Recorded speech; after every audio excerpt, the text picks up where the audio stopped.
ఇక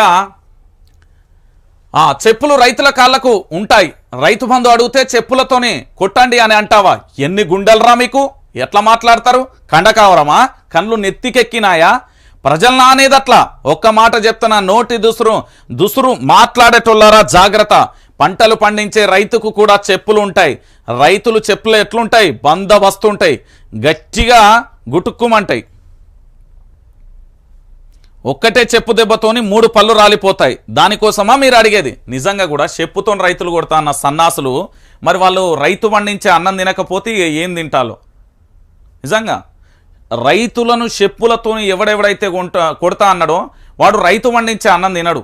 వాడికి నిజంగా వానికి స్పృహ లేదు, వాళ్ళు మనుషులు కాదు. చెప్తున్నా కదా, రైతులను చెప్పులతోని కొడతా అన్నటోనికి ఎన్ని గుండెలు రా అన్నాడు కేసీఆర్.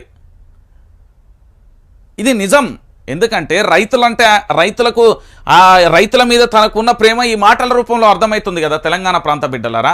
ఇవాళ కేసీఆర్ అనే వ్యక్తి పూర్తి స్థాయిలో తెలంగాణ రాష్ట్ర ముఖ్యమంత్రిగా ఉంటే రైతు బంధు పడేది, రైతు బియ్యం పెట్టుబడికి సంబంధించి అన్ని పడే నీళ్లు సకలంగా అన్ని రకాలుగా కూడా వనరులు మనకు అన్ని రకాలుగా కూడా కేసీఆర్ సమకూర్చేటోడు.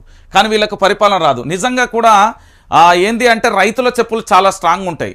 అయితేనేమో తోలుతో చేసిన చెప్పులన్నీ ఉంటాయి, లేకపోతే పారాగాన్ చెప్పులన్నీ ఉంటాయి, లేకపోతే ఇతరత్ర చెప్పులన్నీ ఉంటాయి. దాంతో పళ్ళ అందుకుంటే మామూలుగా ఉండదు. ఇక మనకి 32 పళ్ళు మళ్ళీ పుట్టుకున్న రాలుతాయి. వాస్తవం అది. తెలంగాణ ప్రజలందరూ గుర్తుపెట్టుకోవాలి. ఎవడన్నా మీ జోలికత్తి ఇక నుంచి మీరు అదే చేయాలి.